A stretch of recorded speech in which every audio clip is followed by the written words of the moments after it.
शांति। सभी प्यार से कहेंगे ओम शांति। थोड़ा सा मुस्कुरा करो ओम शांति। थोड़ा सा दिल से ओम शांति। सगळ्यांना मराठी समजतं? कोणी आहे ज्यांना मराठी समजत नाहीये? सगळ्यांना समजतं? मराठीमध्येच बोलूया की हिंदीमध्ये बोलू? मराठी। सगळ्यात पहिल्यांदा तुमच्या सगळ्यांचं आजच्या या सत्रामध्ये खूप खूप स्वागत आहे, सत्कार आहे, अभिनंदन आहे। जोरदार टाळ्या स्वतःसाठी वाजवा। हा, तुमच्या टाळ्या।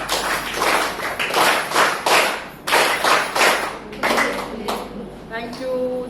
फुले फुले फुले तर मला खूप आवडतं आणि आजचं जे सेशन आहे त्याच्यात तुम्ही फुले बनवूनच इथून जाणार। हा, तपासणी पण होणार आणि फुले पण बनणार।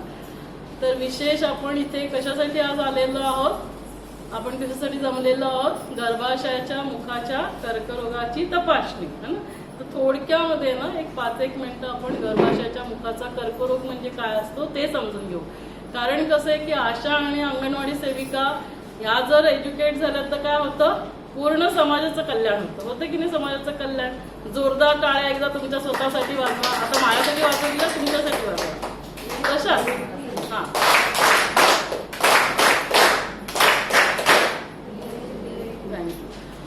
का तुमच्यासाठी टाळ्या वाजवल्या? जसं आता आपण आजच्या कॅन्सर बद्दल बोलणार आहोत, तर ते कॅन्सर आपण कुठला कॅन्सर आपण टाळू शकतो का? तुम्हाला वाटतं कुठला कॅन्सर टाळू शकतो आपण?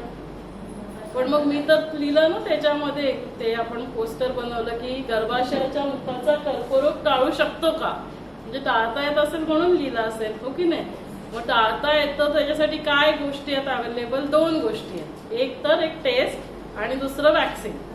आता असं कुठलं वॅक्सिन आहे की ज्याने आपण वॅक्सिन दिलं आणि त्याच्यामुळे भारत त्या आजारातून मुक्त झालेला आहे? असं कुठला आजार आहे? असा कुठला आजार आहे ज्याच्यासाठी तुम्ही जाऊन वॅक्सिन देता आणि त्याच्यामुळे त्या आजारापासून भारत म्हणजे मुक्त झालेला आहे त्या आजारापासून? पोलिओ आहे ना। म्हणून जोरदार टाळ्या वाजवायला सांगितलं, कारण ते तुमचं ते क्रेडिट आहे ना। तुमच्यामुळे आज भारत काय झालेला आहे? पोलिओ मुक्त झालेला आहे ना। 2-2 बूंद एवढ्या उन्हामध्ये पावसामध्ये तुम्ही सगळेजण जात राहतात, घरोघरी गावोगावी जाऊन तुम्ही ते सगळ्यांनी दिलं। तसंच हा एक मात्र कॅन्सर आहे, जर तुम्ही व्यवस्थित हे समजून घेतलं तर ह्या कॅन्सर पासून आपण भारताला ह्या कॅन्सर पासून सगळे नाही, कॅन्सर असे कितीतरी होतात ना, पूर्ण डोक्यापासून पायापर्यंत इतक्या प्रकारच्या शरीराचा कॅन्सर होऊ शकतो अवयवांचा। पण मग हा एक मात्र कॅन्सर आहे ना जो आपण टाळू शकतो आणि ह्याच्यासाठी WHO ने कॉल केलेला आहे ना, की WHO म्हणणं आहे की पूर्ण जगच ह्या कॅन्सर पासून मुक्त झालेलं पाहिजे। मग जर WHO म्हणताय म्हणजे ते पॉसिबल आहे। पोलिओ काय आपण एका वर्षामध्ये असं नाही, थोड्या दिवसांमध्ये नाही, थोडे दिवस आपल्याला त्याच्यासाठी काम करायला लागलं आणि मग आपण पोलिओ मुक्त झालेलो आहोत। तर म्हणून आपल्याला काय करायचंय, ह्याच्याबद्दलची माहिती करून घ्यायची। हा, तर मला माहिती आहे तुम्ही जास्त वेळ मगासपासून थांबलाय है ना, पण आता डिलिव्हरी वगैरेची वेळ आपल्या हातात असते का? नाही। सीझरचं तरी मुहूर्त करू शकतो, डिलिव्हरीचं काय मुहूर्त असतं? आणि एक पण नाही, काय झालं 2-2 डिलिव्हरी आणि त्या दोघींना प्रोग्रेस होत नव्हत्या, म्हणजे सीझरच लागणार होतं। पण ह्या वास्तूची पण कमाल असते आणि आता आज लेक्चर पण होत होतं, त्यांना सीझर नाही लागलं। परमात्म्याने काय केलं, त्या दोघींची नॉर्मल डिलिव्हरी झाली। एकीला पहिली मुलगी होती, तिला मुलगा झाला, दुसरीला पहिला मुलगा आहे, तिला मुलगी झाली, दोघी खुश झाल्या। टाळ्या एकदा त्या दोघींसाठी पण, त्या दोघींची नॉर्मल डिलिव्हरी पण झाली। तर त्यामुळे मला यायला थोडासा उशीर झाला, त्याच्याबद्दल मी दिलगिरी पण व्यक्त करते, पण ते माझ्या हातातच नव्हतं। तर आपण ह्या कॅन्सरची माहिती करून घेणार आहोत। गर्भाशयाचा मुखाचा कर्करोग हा कशामुळे होतो? हा आहे ना एका व्हायरसमुळे होतो, त्याला म्हणतात ह्युमन पॅपिलोमा व्हायरस। ठीक आहे ना। जसं कोविडमध्ये काय केलं, व्हायरसमुळे होतं, तर आपण सगळ्यांनी वॅक्सिन घेतलं। असे कोणी आहेत का की ज्यांनी वॅक्सिन घेतलं नाही? कोणी वॅक्सिन घेतलं त्यांनी हातवरती करा। सगळ्यांनी वॅक्सिन घेतलंय ना, सगळ्यांनी वॅक्सिन घेतलेलं आहे। तसंच ह्याच्यासाठी वॅक्सिन आहे आणि ह्याच्यासाठी टेस्ट आहे। सगळ्यात पहिल्यांदा आपण टेस्ट बद्दल बोलूया। तर ह्युमन पॅपिलोमा व्हायरस जे इन्फेक्शन होतं त्या इन्फेक्शनची ही टेस्ट आहे आणि आता ही टेस्ट एकदम सिंपल टेस्ट आहे। काय होतं ना, बायका कुठलीही टेस्ट म्हटलं की पहिल्यांदा घाबरतात. तुम्ही सगळ्यांनी का समजून घ्यायचंय, कारण तुम्ही जेव्हा त्यांना सांगाल तेव्हा त्या म्हणजे नाही ग बाई मी नाही येणार, खूप त्याने काहीतरी त्रास होईल, दुखेल बिकेल आहे ना, डॉक्टरकडे गेलं की ते फाडतात कापतात, मी नाही येत. तुम्हाला माहित पाहिजे की ही टेस्ट जी आहे ना ती एकदम सिंपल टेस्ट आहे, त्याच्यामध्ये काही दुखत नाही, काही नाही. कशी टेस्ट करतात, हे असं स्वॉपस्टिक आहे ना, ही स्वॉपस्टिक आपण जे आपला द्रव सिक्रेट होतो आतमध्ये अंतर म्हणजे वजायनामध्ये, तिथे आपण फिरवतो गर्भाशयाच्या पिशवीच्या बाजूला, आणि हे ऍक्च्युली सेल्फ सॅम्पलिंग आहे. पण आपल्या इथे एवढं कोणी सेल्फ सॅम्पलिंग घेणार नाही, व्यवस्थित घेतलं जाणार नाही, म्हणून आपण इथे सिस्टर्स आणि तुम्ही म्हणजे ते लोक न करताना आपल्याकडे जास्त सॅम्पल्स आले तर तुम्ही त्यांच्या घरी जाऊन पण हे करू शकता. तुम्हाला काय लागणार, फक्त एक डिस्पोजेबल ग्लव्स लागेल, बाकी मग आतून फिरवायची आतली तपासणी असते तसं. तर ही एवढी सिंपल टेस्ट आहे. आता ही टेस्ट कोणी कोणी करायची आहे, 30 वर्षाच्या बायकांपासून 60 वर्षाच्या बायकांची ही टेस्ट केली जाते. आता ह्या टेस्टमध्ये ही एकदा केली की 5 वर्ष आपल्याला बघायला नाही लागत, त्यामुळे रुटीनली आयडियली 5 वर्षानंतर रिपीट झाले पाहिजे. पण जर कोणी ती रिपीट नसेल करू शकत तर काय झालं पाहिजे, ऍटलिस्ट 35 वर्षाला तरी एकदा ही टेस्ट झाली पाहिजे.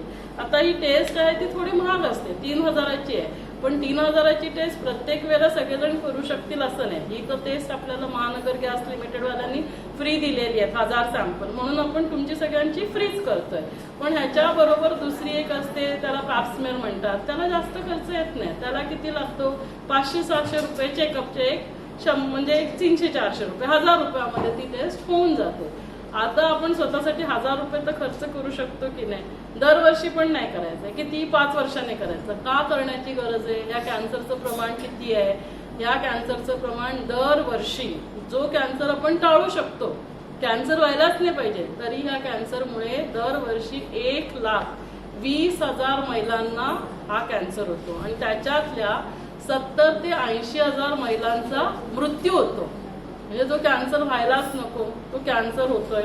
आणि त्याच्यानंतर 80,000 महिलांचा मृत्यू दर तासाला, म्हणजे भारतामध्ये दर दिवसाला 180 ते 200 महिलांचा मृत्यू होतोय, दर तासाला 7 ते 8 महिलांचा मृत्यू होतोय, दर 7-8 मिनिटाला एका महिलेचा मृत्यू.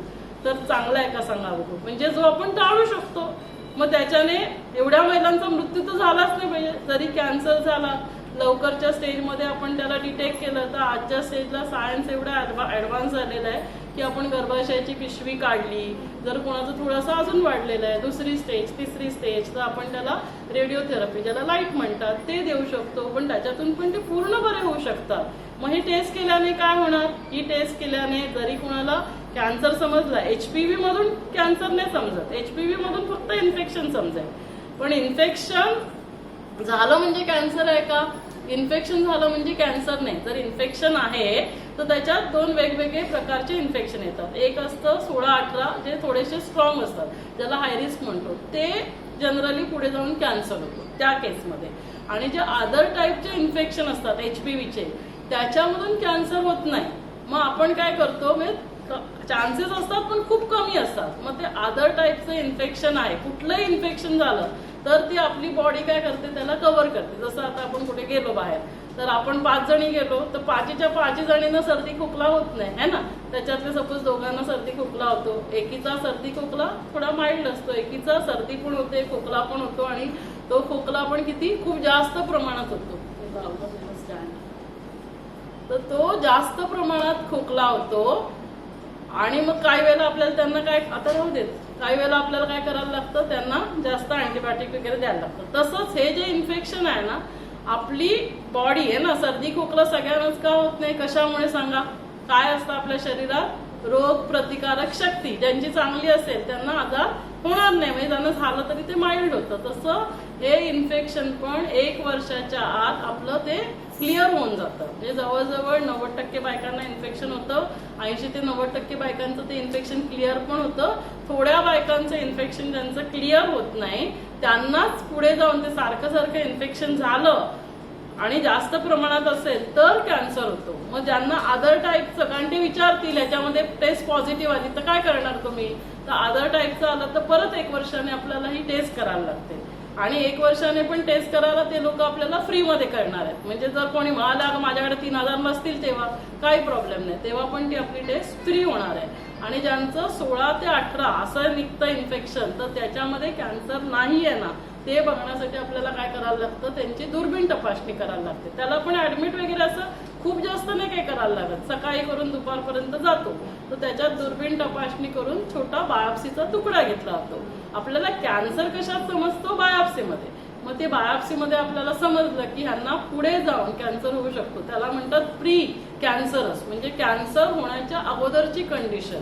मग त्याच्यातून जर आपल्याला समजलं की ह्यांना कॅन्सर होण्याची शक्यता आहे, तर त्याच्यासाठी एक क्रायोथेरपी, म्हणजे तिथे फक्त आपण एक लाईट टाईप देतो आणि त्याने तिथले जे व्हायरसेस आहेत, विषाणू आहेत, ते नष्ट होऊन जातात. म्हणजे काही वेळेला पिशवी न काढताना पण हा आपण आजार बरा होऊ शकतो. म्हणजेच काय आहे की prevention is better than cure. आपण काय केलं, टेस्टने आपल्याला माहीत झालं आणि म्हणून आपण काय केलं, कॅन्सर होण्यापासून टाळलं. नाहीतर मग विचारतील ना लोक, अगं टेस्टने कसं माझा कॅन्सर टाळेल. केसने काय होणार, आपल्याला माहित होणार की याच्यामध्ये इन्फेक्शन आहे, कॅन्सरची शक्यता आहे, बायोप्सी केली, मग त्याला म्हणतात कोल्ड क्रायोकॉट्रायझेशन आहे ना, क्रायोथेरपी म्हणतात. कॉल्पोस्कोपी तुम्ही नाव ऐकलं असेल, त्याला दुर्बीण तपासणी म्हणतात. आणि जर कुणाला कॅन्सर आढळला, सुरुवातीची स्टेज आहे, स्टेज 1 त्यांचा आपण पिशवी काढून लाईट देऊन पूर्णपणे आजार बरा होऊ शकतो. मग सांगा बघू, ही टेस्ट करणं किती गरजेचं आहे ना. तर ही सिंपल टेस्ट, त्याला म्हणतात HPV टेस्ट. फक्त पिरियड मध्ये करायची नाहीये, पिरियड संपल्यानंतर करायची आहे. 30 वर्षापासून 60 वर्षापर्यंत करायची आहे. 5 वर्षाने रिपीट करायची असते. 35 जर कोणी परत करूच शकत नाही तर एकदाच करायची असेल तर 35 वर्षाला, 40 वर्षाला, 45 वर्षाला एकदा तरी ही टेस्ट आपण करून घ्यायची, जेणेकरून आपल्याला समजेल यांना इन्फेक्शन आहे, यांना कॅन्सर होण्याची शक्यता आहे. हे झालं टेस्ट बद्दल. दुसरं आपण काय बोललो, दुसरं वॅक्सिन. मग हे वॅक्सिन आता कशासाठी आहे, याला म्हणतात ह्युमन पॅपिलोमा व्हायरसचं वॅक्सिन. जसं कोविडचं वॅक्सिन होतं. मग हे वॅक्सिन फक्त हा कॅन्सरच टाळतो का, ह्याने 6 ठिकाणी इन्फेक्शन होतं, गळ्याचं इन्फेक्शन, त्याला म्हणतात की ओरोफॅरिंजेल. दुसरं काय आहे, योनी मार्गातलं आहे ना, ज्याचं आपण योनी मार्गामध्ये म्हणजे वजायना, बाहेरचा भाग म्हणजे वल्वा, नंतर गर्भाशयाच्या म्हणजे तोंडाचं मुख, त्याला म्हणतात सर्व्हिक्स. मग 4 झाले, सर्व्हिक्स झालं, वजायना झालं, वल्वा झालं, संडासची जागा, अॅनल आणि जेंट्स मध्ये पण पिनाईल. मग आपल्याला हे वॅक्सिन दोघांना द्यायचंय. आपण जर म्हणालो की गर्भाशयाच्या मुखाच्या कॅन्सरचं वॅक्सिन आहे, तर लोक म्हणतील अरे मग पुरुषांना का द्यायचंय, मुलांना का द्यायचंय. तर इन्फेक्शन मुलांना झालं तर मुलांकडून कुणाला होणार, बायकांना होणार. म्हणून आपल्याला मुलांना पण वॅक्सिन द्यायचंय. मग हे वॅक्सिन आपल्याला मुलांना 10 वर्षापासून 26 वर्षापर्यंत आणि बायकांना 10 वर्षाच्या मुलींना 10 वर्षापासून 45 वर्षापर्यंत हे आपल्याला वॅक्सिन द्यायचं असतं. त्याच्यात 15 वर्षाच्या आत ज्यांना आपण जेव्हा वॅक्सिन देतो तेव्हा आपल्याला किती डोस द्यावे लागतात, फक्त 2. एक वॅक्सिन दिलं की दुसरं 6 महिन्याने. आणि 15 वर्षाच्या वरती देतो आपण तेव्हा आपल्याला 3 डोस द्यावे लागतात. एक दिलं की 2 महिन्याने दुसरं आणि 6 महिन्याने आपल्याला तिसरं इंजेक्शन द्यायचं असतं. आता ह्याची कॉस्ट किती असते, ह्याची कॉस्ट आहे फक्त 2000 रुपये. त्याच्यामध्ये पण आम्ही नील हॉस्पिटलकडून 15% कन्सेशन देतो, 300 रुपये म्हणजे 1700 रुपये. आता आपण दिवाळी आहे, काय सण आहे, मुलांचा बर्थडे आहे, वाढदिवस आहे, तर आपण त्यांना ड्रेस घेतो. काय 2000 मध्ये कुठला ड्रेस वगैरे काय येतो का आजकाल. दिवाळीमध्ये तुम्ही साडी घेता, तर 1 वर्ष साडी नाही घेतली तर आपल्याकडे साड्या कमी आहेत का सांगा बघू. तर त्यामुळे तुम्ही पण सगळेजण 45 वर्षाच्या आतमध्ये ज्या असाल, तुम्ही नसेल घेतलं तर घेऊन टाका. आता तुम्ही म्हणाल मॅडम 3 इंजेक्शन नाही घ्यायला जमत, तर WHO ने खूप रिसर्च केला. त्याने सांगितलं की जर कोणी 3 नाही घेऊ शकलं, ऍटलीस्ट 2 घेतलं तरी फायदा होतो. 2 पण नाही घेतले, 1 घेतलं तरी 95% फायदा होतो. मग 1700 2000 आपल्याला प्रत्येक महिन्याला आपण 200-300 रुपये आपण बाजूला ठेवले. एक 3-4 महिन्यामध्ये आपण इंजेक्शन 5 महिन्यामध्ये घेऊ शकतो की नाही. तर तुम्ही म्हणाल तुम्ही एवढं सांगताय, तुम्ही घेतलंय का, तुमच्या स्टाफने घेतलंय का, तुमच्या मुलांना दिलंय का. हो, आमच्या हॉस्पिटलच्या सगळ्या स्टाफला तुम्ही विचाराल तर त्यांची ज्यांची 30 वर्षाच्या वरती आहे त्यांच्या टेस्ट झालेल्या आहेत. सगळ्यांनी आमच्या इथे वॅक्सिन घेतलेलं आहे. मी स्वतः वॅक्सिन घेतलेलं आहे, आम्ही स्वतः टेस्ट केलेली आहे. घरामध्ये जे पण बहीण आहे, बहिणी आहे, त्या सगळ्यांच्या टेस्ट झाल्यात. मुलं आहेत घरामध्ये, त्या सगळ्यांना आपण हे इंजेक्शन दिलेलं आहे. आता ह्या इंजेक्शनला काही कॉन्ट्रा इंडिकेशन्स आहेत का, असं आहे का की कोणाला आपण इंजेक्शन देऊ शकत नाही. फक्त गरोदरपणात आपण देत नाही, डिलिव्हरी नंतर ब्रेस्ट फिडिंगच्या वेळेला पण आपण हे इंजेक्शन देऊ शकतो. मग आम्ही तर खूपदा काय करतो, डिलिव्हरी झाल्या इथून डिस्चार्ज करण्याच्या अगोदरच त्यांना ते कॅन्सरचं वॅक्सिन देऊन टाकतो. म्हणजे ऍटलीस्ट पहिला एक तरी डोस तो जातोच जातो कंपल्सरी.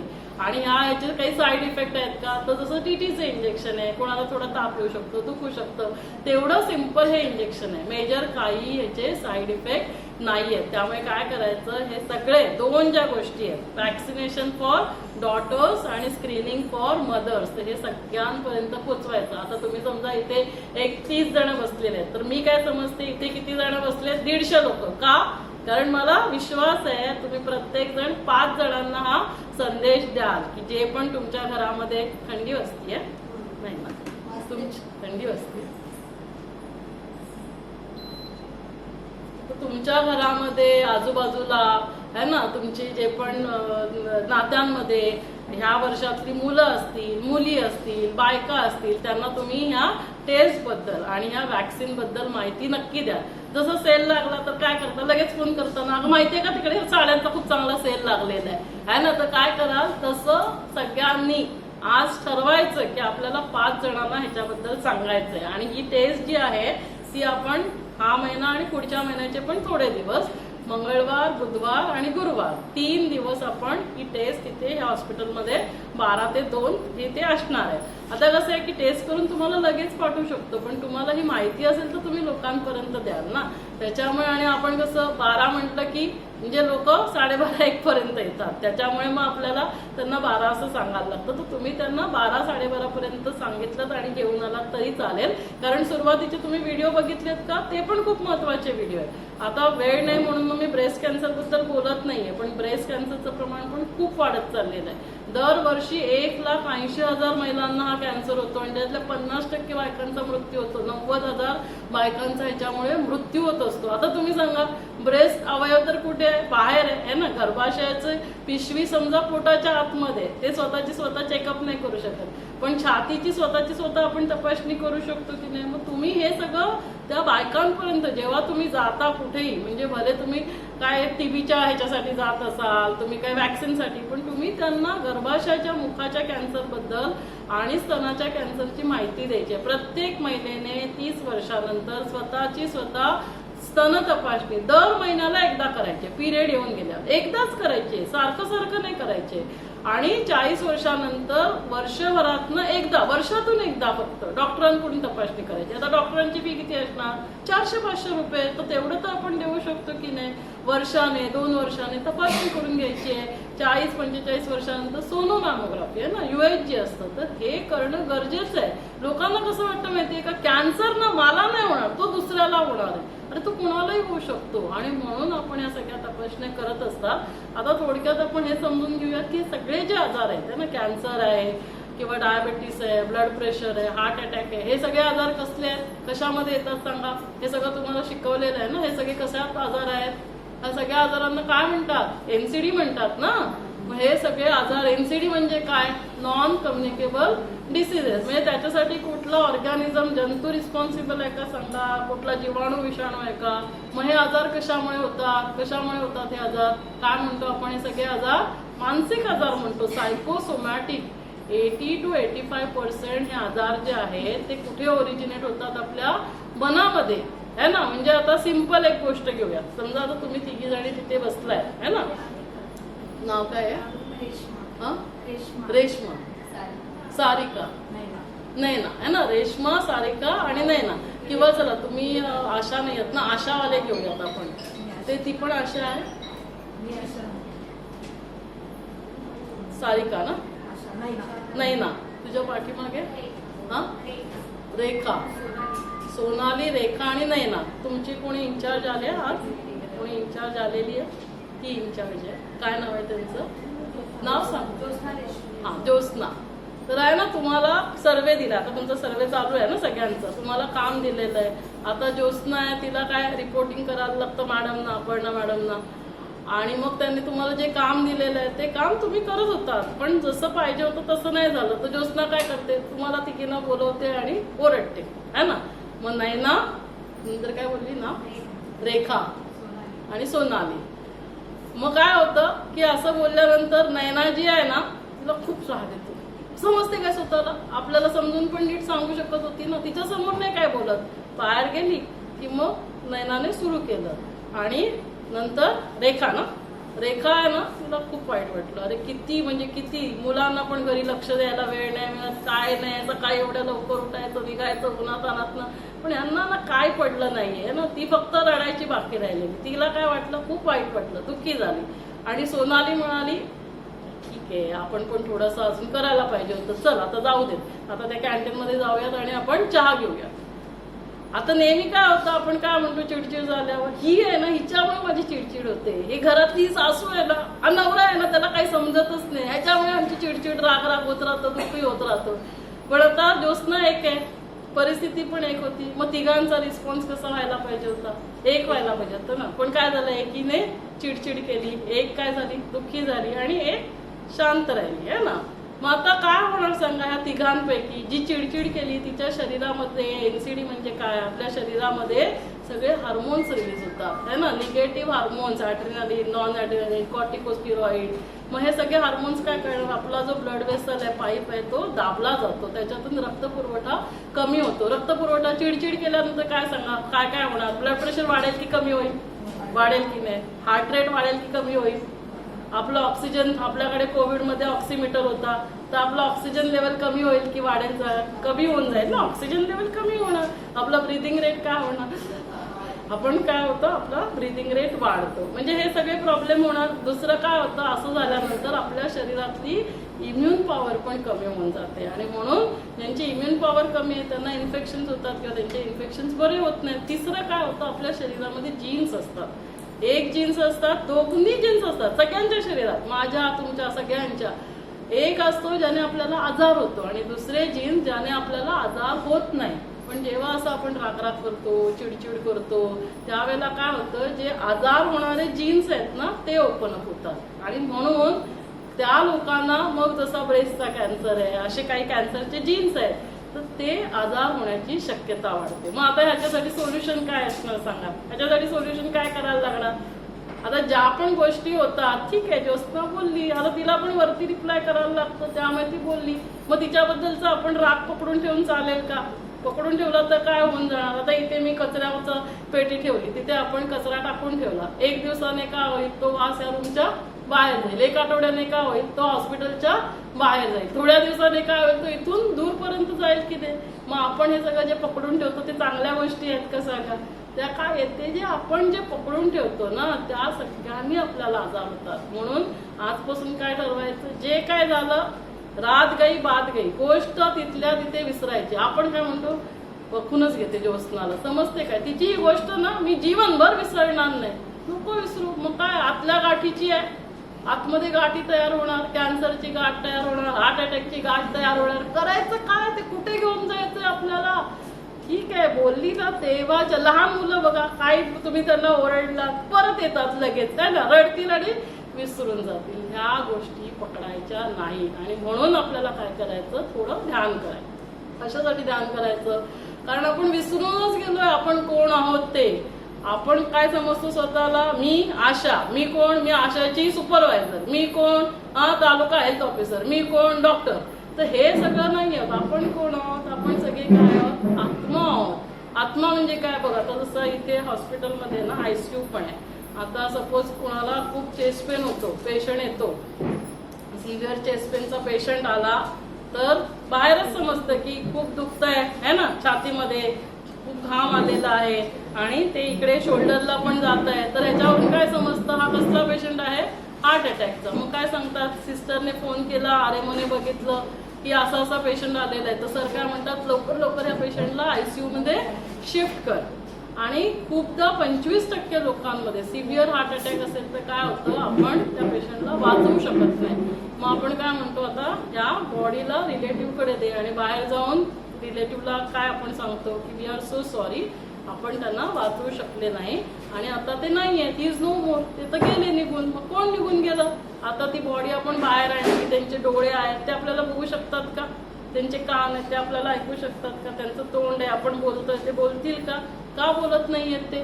आणि त्या व्यक्तीला जर खूप चांगली भावना आहे, त्यांनी आपलं बिल पेपर साईन केलंय की माझे डोळे, माझा हार्ट, माझं किडनीचं है ना डोनेशन करायचंय, मग आपण त्यांचे ऑर्गन्स काढतो की नाही, ट्रान्सप्लांट करतो, ऐकले की नाही, किडनीचं आपण दुसरी किडनी बसवतो, लिव्हर ट्रान्सप्लांट करतो. मग ते तिकडे जाऊन कसं काम करतं, इथे का नाही ते काम करत आहे? ती किडनी इथे फिल्टर का करत नाही, हार्ट इथे पंपिंग का करत नाही? काय नाहीये इथे सांगा, काय नाहीये? आत्मा निघून गेला. आपण मग आत्म्याबद्दल का आपल्याला समजून घ्यायचंय? कारण ते डोळे बघत नाही, तो आत्मा जेव्हा असतो ना तेव्हा त्या डोळ्यांद्वारा बघतो, त्या कानांद्वारा तो ऐकतो, तेव्हा तो विचार करतो, तेव्हा आपलं मन विचार करतं. कारण ते मन बुद्धी कशामध्ये आहे? आत्म्यामध्ये. आणि मग हे का समजून घ्यायचंय? कारण जेव्हा आपण हे स्वतःला समजतो तर आत्मा जो आहे ना तो सत्वगुणी आहे. आत्मा म्हणजे शांती आहे, आत्म्यामध्येच आपल्या खुशी आहे, आत्म्यामध्येच प्रेम आहे. पण आपण स्वतःला विसरून गेलो, मग आपण काय म्हणतो, म्हणून आपली चिडचिड होते, आपला राग होतो. तर आजपासून काय समजायचंय, काही झालं, पहिल्यांदा आल्यावर बघा मी तुम्हाला 3दा ओम शांती बोलायला लावलं. का 3दा बोलायला लावलं? काही झालं की पहिल्यांदा पहिली ओम शांती म्हणजे काय? ओम म्हणजे आत्मा, शांती म्हणजे काय? मी आत्मा शांत स्वरूप. काही झालं की स्वतःला आठवण करून द्यायची की मी आत्मा शांत स्वरूप. दुसऱ्यांदा ओम शांती म्हणतो म्हणजे काय? की मी आत्मा कोणाची? आपण सगळी काय म्हणतो? आपण सगळी त्या ईश्वराची लेकरे आहोत. आणि ईश्वर कसा आहे? शांतीचा सागर, प्रेमाचा सागर, सुखाचा सागर. तर जेव्हा आपण त्याची आठवण करतो तेव्हा काय होतं? ऑटोमॅटिकली ती शांती, ते प्रेम, ते आपल्यामध्ये प्रवाहित होतं. आणि जेव्हा हे सगळं आपल्यामध्ये येईल तेव्हा आपल्याला आजारच होणार नाहीत. हार्ट अटॅक का होतो? जेव्हा लोकांच्या जीवनामध्ये प्रेमच नाहीये, मग प्रेम दुसऱ्यांकडून नाही मागायचं. ब्रह्माकुमारीचा हार्ट अटॅकवर पण एक खूप चांगला प्रोजेक्ट चालतो. जसं मी कॅन्सरचा प्रोजेक्ट करते, गर्भसंस्कारचा प्रोजेक्ट. तर हार्ट अटॅक जे होतात त्या लोकांना काय केलं जातं? 7 दिवस ब्रह्माकुमारीचं जे हेडक्वार्टर आहे माउंट आबू तिथे ठेवलं जातं. आता हार्ट अटॅक झाला ते कसं समजतं आपल्याला?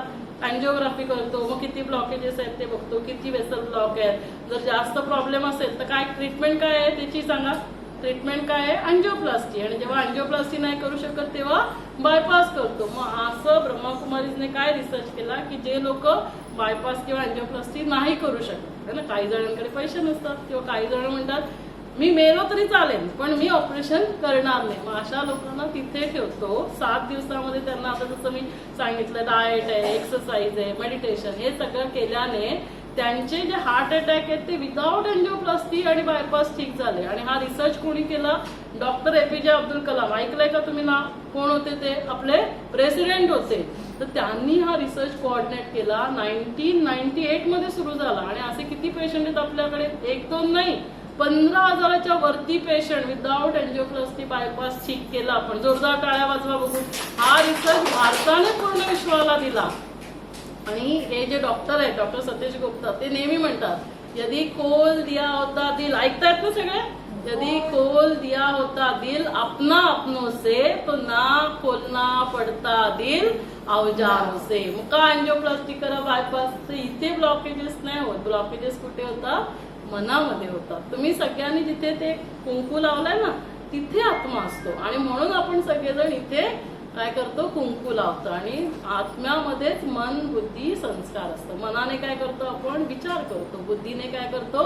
निर्णय घेतो. मग आजपासून काय विचार करायचे की मी काही झालं तरी कसं राहील? शांत राहणार. काही झालं तरी मी खुश राहणार आणि मी ईश्वराचं नामस्मरण करणार. मग ईश्वराचं नामस्मरण का करायचं? ईश्वर कोण? तर ईश्वर म्हणजे आता लहान मुलं येतात आणि ते विचारतात, त्यांना तुम्ही सांगितलं आता इथे मुलगा आहे मुलगी आहे, कारण त्यांना तुम्ही असं टाकलंय ना त्यामुळे मला दिसत नाही, मुलगा आहे ना, तर त्याने तुम्ही सांगितलं की आता एक्झाम आहे, तो देवाच्या समोर हात जोडून जा. त्याने विचारलं आई कुणाला आठवण करू? रामाला करू, कृष्णाला करू, गणेशला करू, हनुमानजीला करू, देवीला करू? मग त्याला काय सांगणार आपण? ईश्वर आपण कुणाला म्हणतो? जो निराकार आहे ना, जो पॉइंट ऑफ लाईट, जो जन्म मरणाच्या फेऱ्यामध्ये येत नाही आणि तो ह्या सर्व 7 गुणांनी आत्मा बनलेली असते. त्याचा तो काय आहे? तो सर्व गुणांचा सागर आहे, तो सर्वोच्च आहे, सर्व शक्तिवान आहे. फक्त आपण त्याला वेगवेगळ्या नावाने बोलतो. कोणी अल्लाह बोलेल, कोणी वाहेगुरु बोलेल, कोणी त्याला ईश्वर बोलेल, परमात्मा म्हणेल. त्याची आठवण आपण केली की काय होतं? ऑटोमॅटिकली आपल्यामध्ये ती शांती, ते खुशी, ते प्रेम प्रवाहित होतं. आणि मग हे जे पण सगळे आजार होतात ना त्या आजारांपासून काय होतं? आपण स्वतःला वाचवू शकतो. Even cancer. आता आपण काय म्हणतो? हे इन्फेक्शन आहे. मग इन्फेक्शन पण कसं बरं होणार, जेव्हा आपण इम्युन पॉवर आपली चांगली असते. आणि दुसऱ्या 2 गोष्टी आपल्याला लक्षात ठेवायच्या. आता काय झालं माहितीये प्रॉब्लेम, आजार का होतात, आपले पाय जे आहेत ना ते थंड झाले, पोट काय झालंय टाईट झालंय आणि डोकं झालंय गरम. त्याला काय करायचं, उलटं करायचं. डोक्याला काय करायचं, शांत करायचं. पोटाला काय करायचं, नरम करायचं. आणि पायांना काय करायचंय, गरम करायचं. पायांना गरम करायचं म्हणजे काय, आपल्याला वॉकिंग तुमचं चालणं तर भरपूर होतं, त्याचा प्रश्न नाही. पण पोटाला नरम कसं करणार, आपण भारतीय असणं म्हणजेच आपल्याला आजार होतात. आपलं जेवण काय, तांदळाच्या भाकरी, भात आणि भाजी. आजपासून जितकं शक्य होईल तेवढा तुम्ही तांदूळ वर्ज्य करा. कार्बोहायड्रेट आपल्या शरीरात जातात, त्याच्यामुळे आपल्याला आजार होतात. कार्बोहायड्रेटमुळे आपल्याला डायबिटीस होतो, त्याच्यामुळे हार्ट अटॅक येतो.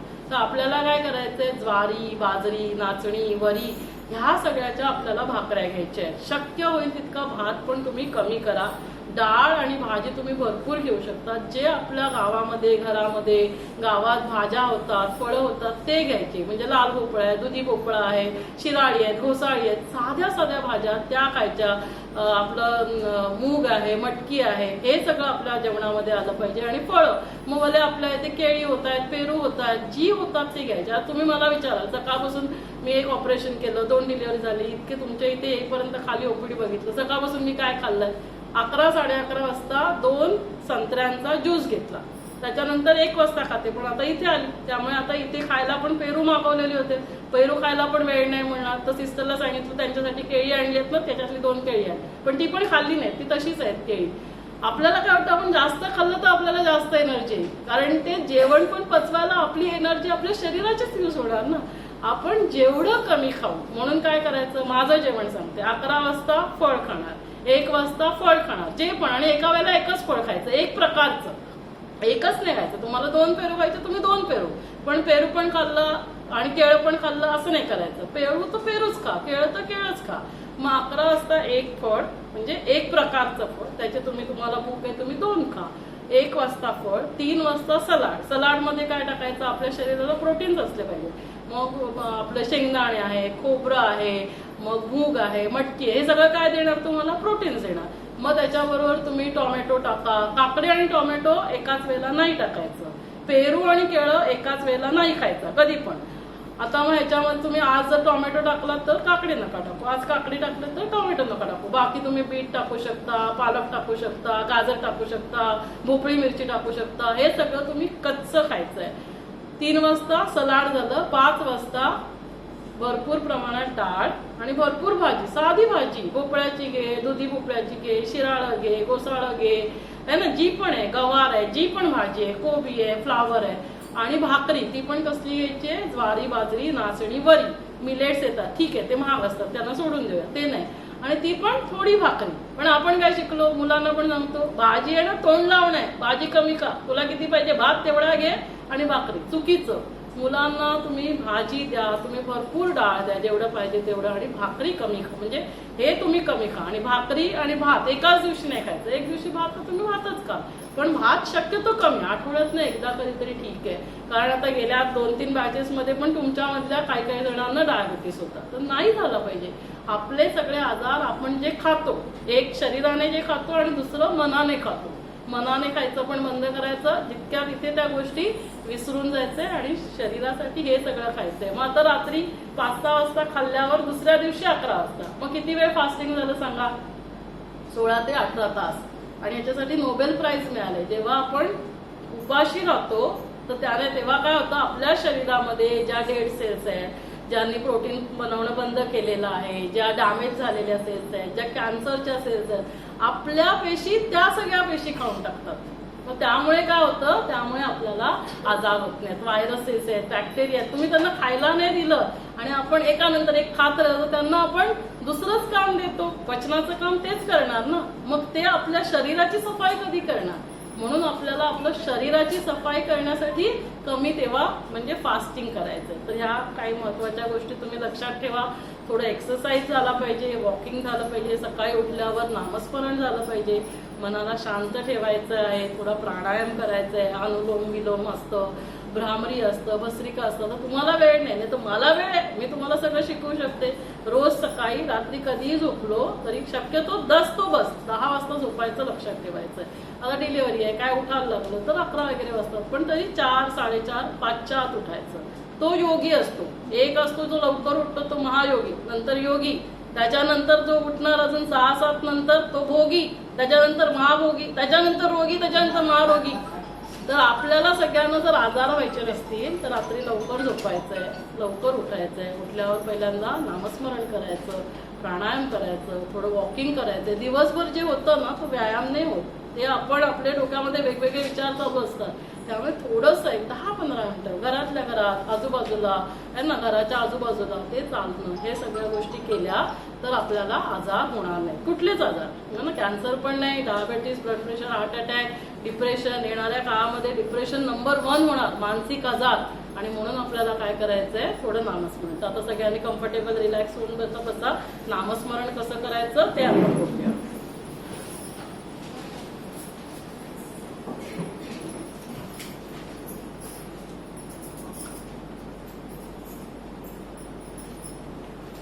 एकदम रिलॅक्स कम्फर्टेबल होऊन बसा.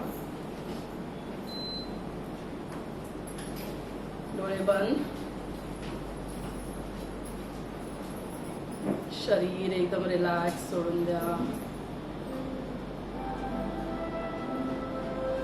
शरीर को एकदम रिलैक्स छोड़ दे. पैर से सिर तक मेरा शरीर कंप्लीटली रिलैक्स. मन शांत.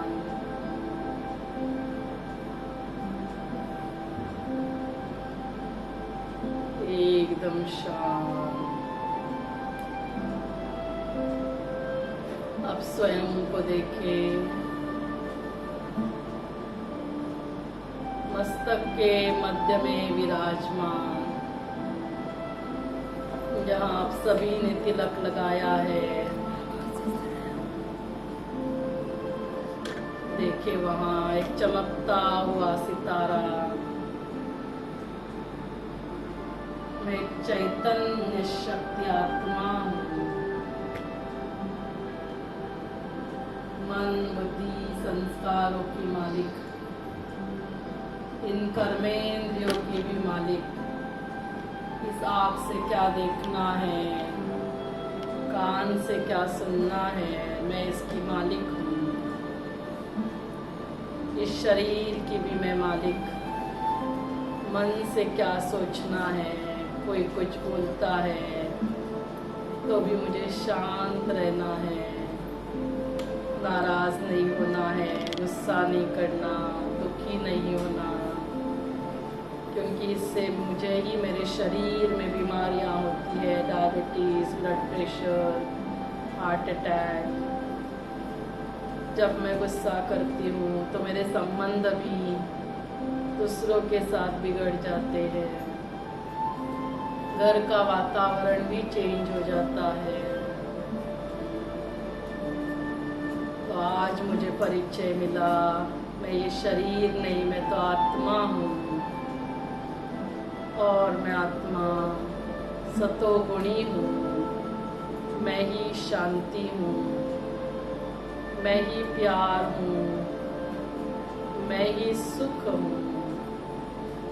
तो आज से चाहे कुछ भी हो जाए, कोई कैसा भी व्यवहार करे, मैं शांत रहूंगी. सभी के साथ प्यार से व्यवहार करूंगी. कोई मेरे साथ नफरत भी करे, उसके साथ भी प्यार करना है. तब जाकर मेरे शरीर में पॉजिटिव हार्मोन्स रिलीज होते हैं. कोई नफरत करे और मैं भी नफरत करूं तो इससे मुझे ही बीमारियां होती है. मैं आत्मा शांत स्वरूप, शांति के सागर पिता परमात्मा, जिन्हें हम ईश्वर, अल्लाह, वाहिगुरु बोलते हैं, उनकी मैं संतान हूँ. वो भी मेरे समान पॉइंट ऑफ लाइट निराकार है. सर्व गुणों के वे सागर है, शांति के सागर, प्यार के सागर, सर्वशक्तिमान है। उन्हें बहुत प्यार से याद करना ही योग है, ध्यान है, मेडिटेशन है, ईश्वर का नामस्मरण है। उन्हें याद करने से वो शांति, वो प्यार मुझ में प्रवाहित हो रहा है और मैं आत्मा शांति प्यार से भरपूर हो रही हूँ। धीरे धीरे ये प्रकंपन मेरे शरीर में प्रवाहित हो रहे हैं और मेरा शरीर स्वस्थ बनते जा रहा है।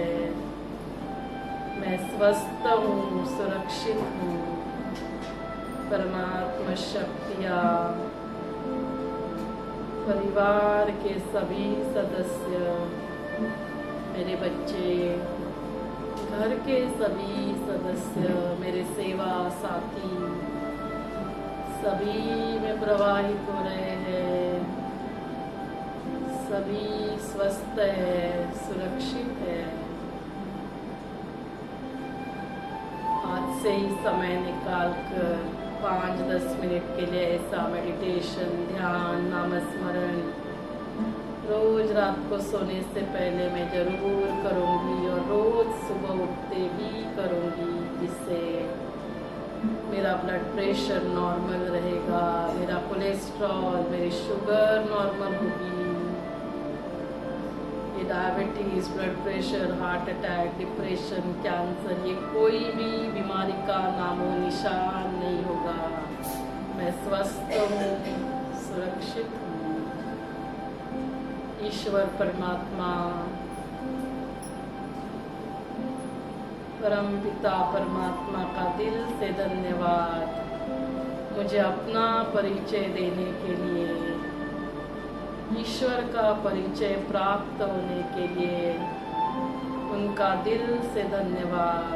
वो सदा मेरे साथ है, तो हर कार्य में सफलता हुई पड़ी है। आज से मेरे साथ, मेरे परिवार वालों के साथ सब कुछ अच्छा ही होने वाला है।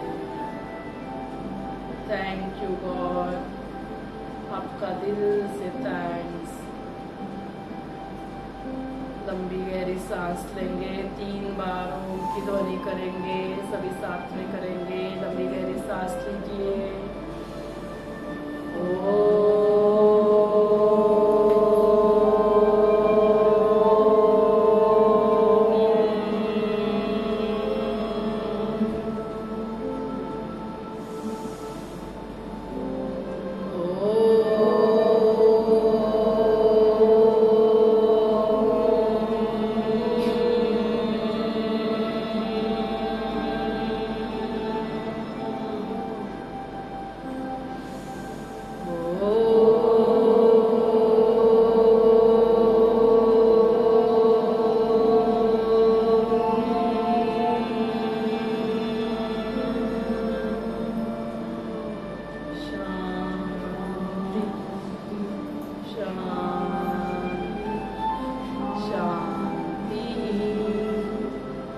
एक दूसरे के ऊपर रब करना, ये पॉजिटिव एनर्जी पूरे चेहरे में और शरीर में प्रवाहित करना।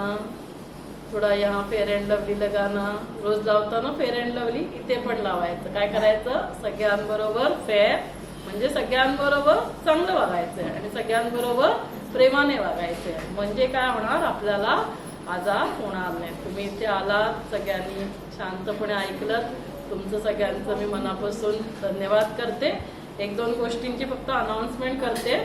एक तर हे जे कॅन्सरचे आपण टेस्ट करतोय ह्याची अशी पत्रक आहेत मराठीमध्ये, तुम्ही घेऊन जाऊ शकता, आजूबाजूच्यांना देऊ शकता, मग ते इथे येऊन टेस्ट करू शकता। जे मी तुम्हाला आता जेवणाबद्दल सांगितलं ते ह्याच्यामध्ये असं पत्रक बनवलंय, ज्यांना पाहिजे ते खाली टेस्ट होईल तेव्हा तुम्ही घेऊ शकता। हे आपण मराठीमध्ये कॅन्सरची माहिती, ध्यान कसं करायचं त्याच्याबद्दल आपण याच्यामध्ये माहिती दिलेली आहे. हे तुम्ही खाली घेऊन जाऊ शकता.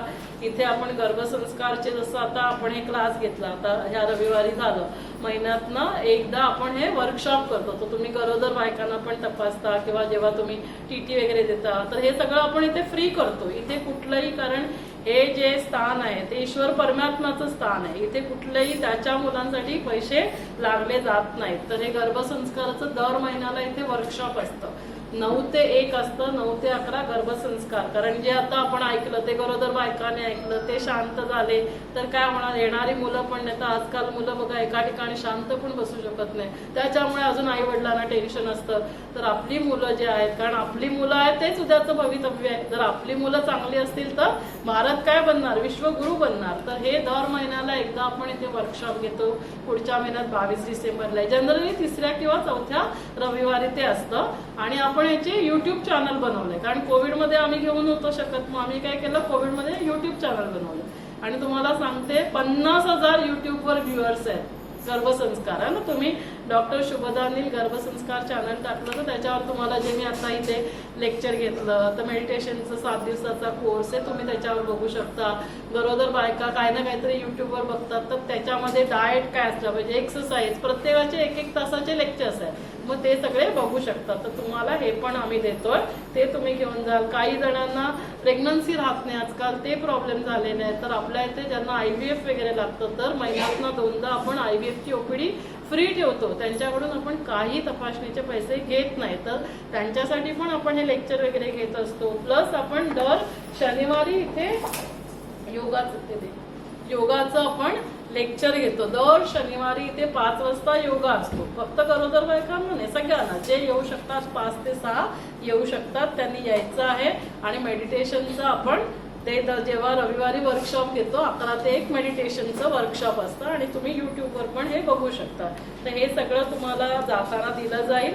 प्लस तुम्हाला एक हे शिवसंदेश म्हणून एक छोटी पुस्तिका दिली जाईल, कारण छोटं असतं तर ते आपण आपल्या पर्समध्ये ठेवू शकतो. मग मी आता जे तुम्हाला सांगितलं, आपण आत्मा आहोत, आपण परमात्म्याचे बच्चे आहोत, तर परमात्म्याचा परिचय, मेडिटेशन कसं करायचं, तर हे तुम्ही जाताना प्रसाद पण दिला जाईल, तुम्हाला खेळ दिला जाईल आणि हे तुम्ही घेऊन जाऊ शकता. तुमच्यापैकी जे आले आणि पहिल्या रूममध्ये नसतील गेले, तर तिथे मेडिटेशनचं रूम आहे. आता लेट झालं असेल तर तुम्ही परत केव्हाही जाता येताना, हे 24 तास ओपन असतं, तुम्ही येऊ शकतात. आता हे सगळं केल्याने काय होणार की आपण आपल्या घरातलं वातावरण सुख शांती खुशीचं होणार. म्हणजेच काय, आपल्या घरामध्ये स्वर्ग येणार. आणि असं सगळ्यांच्या घरामध्ये स्वर्ग झालं तर काय होणार, ही घरात स्वर्ग बनून जाणार. एक वेळ अशी होती जेव्हा भारत स्वर्ग होता आणि मग त्या स्वर्गाचा आपण इथे लाईट अँड साऊंड शो बनवलेला आहे. 3च मिनिटाचा आहे, तो पण आपण बघू. पहिल्यांदा आपण इथे एक खुर्ची ठेवू, मॅडमचं इथे आपण स्वागत करूयात. इथे ह्या इतक्या घे 2 खुर्च्या आणि पटापट दोघींनी तू पण एक घे खुर्ची. तर जोरदार टाळ्यांनी मॅडमचं स्वागत करूया, डॉक्टर अपर्णांचं. तुम्ही सगळे मॅडमला आवडतात,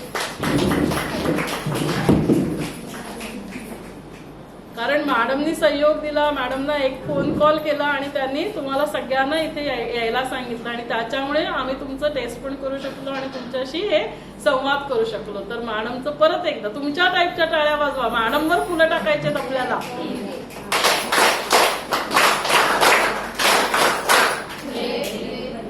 आणि अजून तुमच्यातले इन्चार्ज कोण आलेत, ज्योत्स्ना आलेत ना, या तुम्ही पण ज्योत्स्नासाठी पण टाळ्या वाजवा. अजून कोणी आलेत का, एकच आल्यात ना, अरे त्यांना पण फुलं द्यायची आहेत आपल्याला. हा चला, हा. तर मॅडमना 2 शब्द आपण या शिबिराबद्दल बोलायला सांगतो. तुझा मोबाईल घेऊन तुझं काम करायचं. नमस्कार सर्वांना, मी डॉक्टर अपर्णा, तालुका आरोग्य अधिकारी पनवेल. आपण सर्वजण भेटलो आहोत एकदा यापूर्वी, बाकी अजून आपल्या भेट होत राहतील.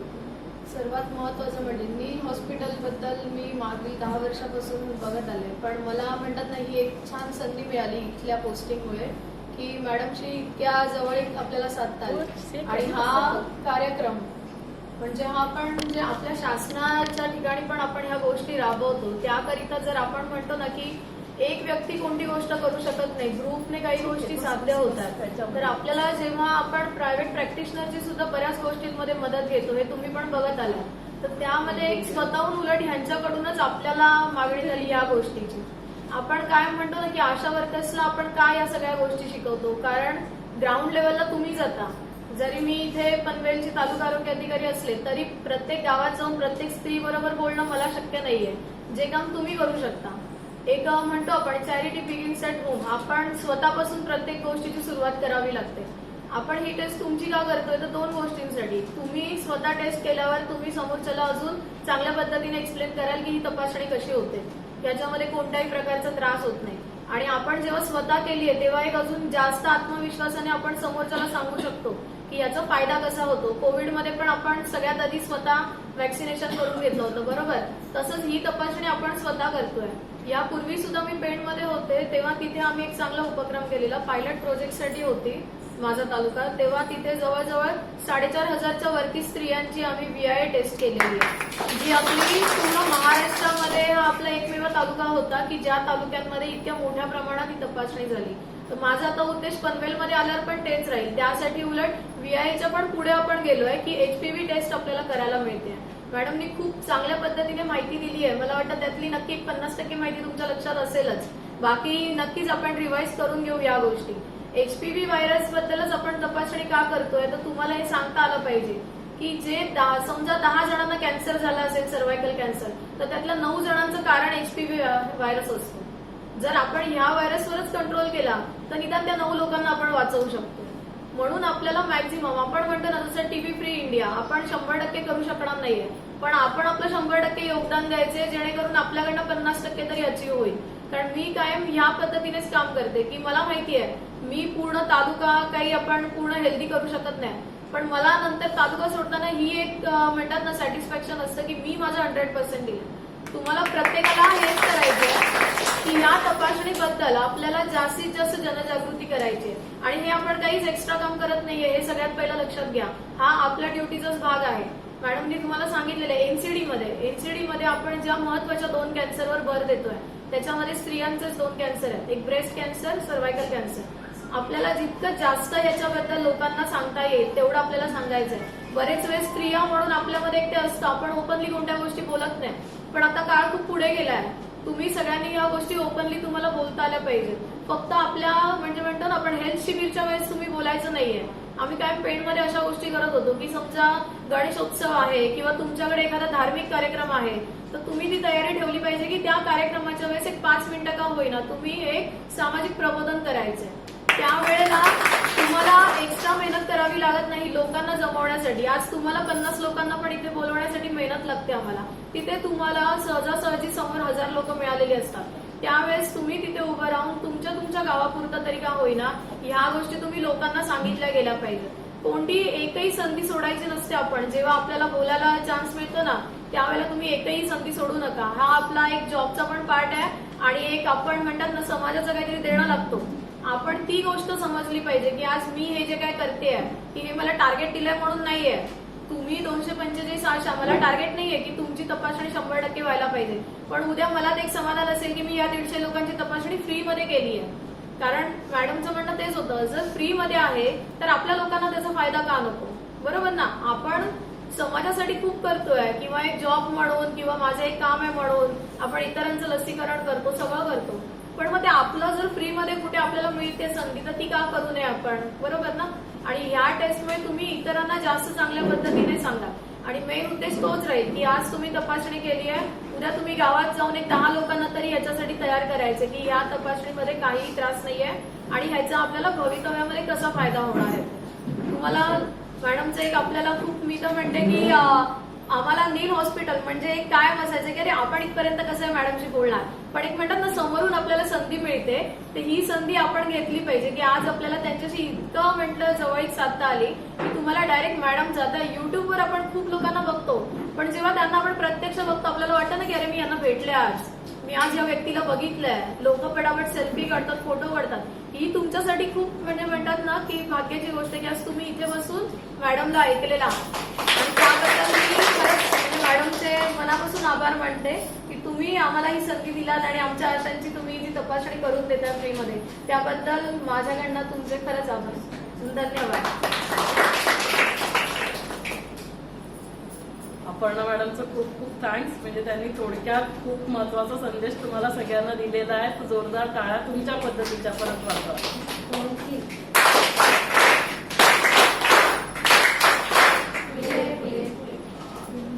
तर माझं ह्याच्यामध्ये काहीच नाही, हे सगळं परमात्मा करत असतो. परमात्म्याने मला निमित्त बनवलेलं आहे. ह्या टेस्टसाठी पण समोरून त्यांनी येऊन सांगितलं की अशा अशा आम्ही तुम्हाला किट्स देतोय, तर तुम्ही करा. आणि मग जसं मॅडमने सांगितलं की 2 तुमच्या टेस्ट आम्ही करायचं का ठरवलं. एक तर तुम्ही एवढं समाजासाठी करताय, मग आमचं काहीतरी देणं लागतंय ना. फुल न फुलाची पाकळी आपण म्हणतो तसं, म्हणून तुमच्या टेस्ट करतो आणि तुमच्यापासून लोकांपर्यंत ते पोहोचेल. तर आपण मॅडमचा आता सत्कार करूया. ते तुम्ही या इकडे येऊन उभं राहा. तू तिथेच का ते घेऊन ये. आणि ते फुलं आणली आहेत ना,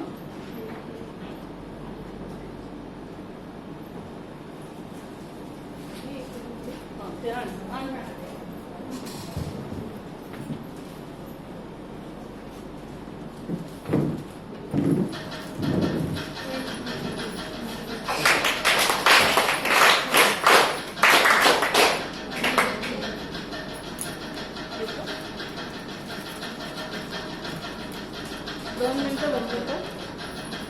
तुम्ही विचार करत असाल की हे लक्ष्मीनारायणाची का फ्रेम दिलेली आहे ना, असं विचार आला असेल तुमच्या मनामध्ये.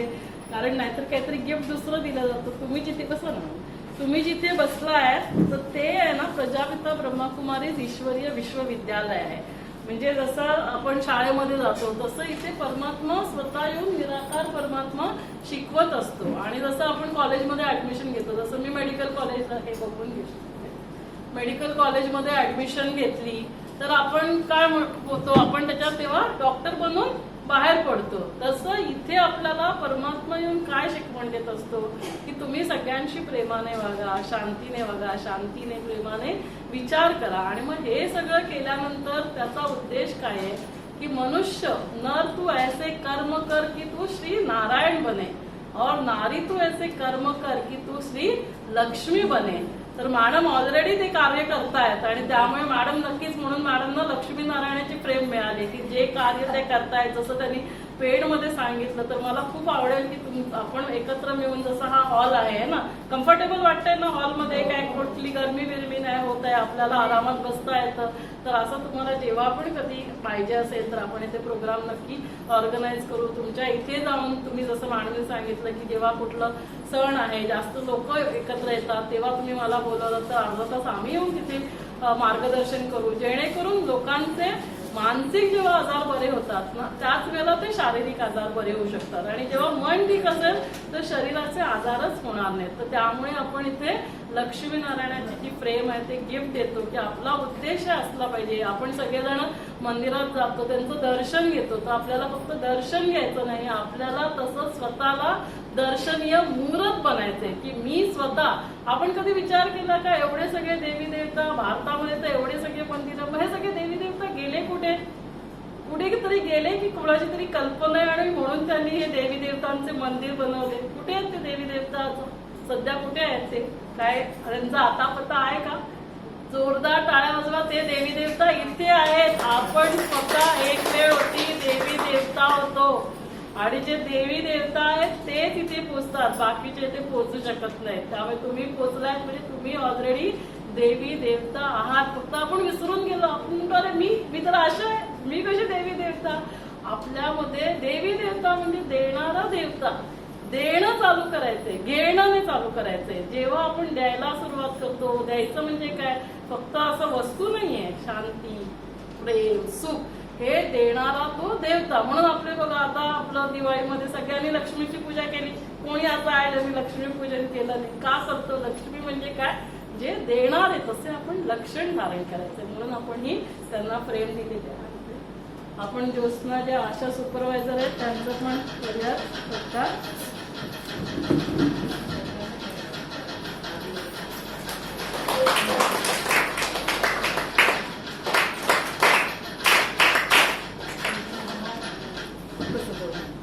आता आहे ना एक कॅन्सर वरती आणि सगळ्या आजारांपासून मुक्त होण्यासाठी ना आपण एक खूप चांगलं गाणं बनवलेलं आहे. 5 मिनिटाचं आहे, पण आपण 5 मिनिटं नाही ऐकणार कारण तुम्हाला पण वेळ नाहीये. 2 मिनिटं तेवढा फक्त गाणं ऐकूया आणि एक तुमच्या बरोबर एक ग्रुप फोटो काढून घेऊया. तर आम्ही पण तिथेच बसतो.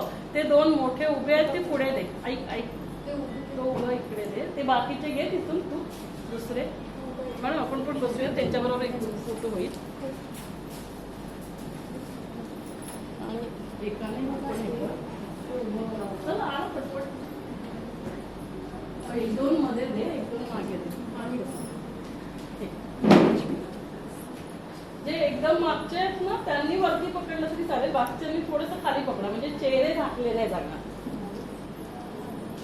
एक फोटो काढून घेऊ दे, मग गाणं गाऊ. ते तुम्ही पण या का इथे? या इथे.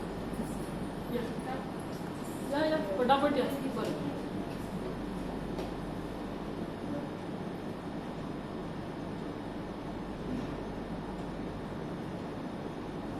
आता सगळेजण उभं राहा. 1-2 मिनिटं फक्त गाणं ऐका ना. ते खूप छान गाणं आहे आणि ते गाण्याचे शब्द पण ऐका तुम्ही. पुढे लावून म्युझिक पुढे केलं.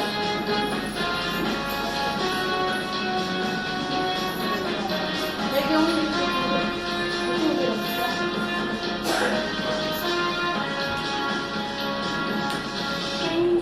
मुक्त रहे नारी. आवाज सीमा बेन या या या या. सीमा बेन या या या. निर्वाली नारी स्वस्थ रहे, नारी स्वस्थ रहे.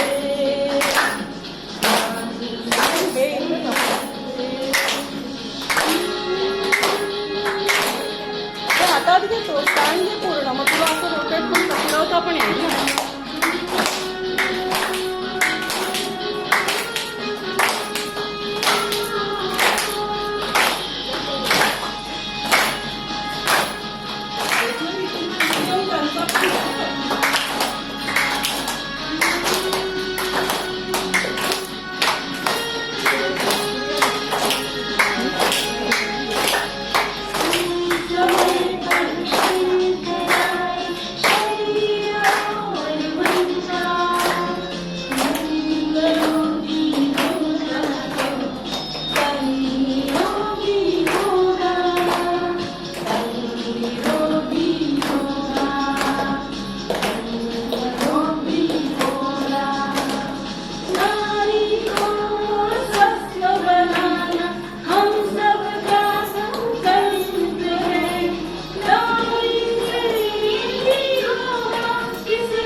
मुक्त रहे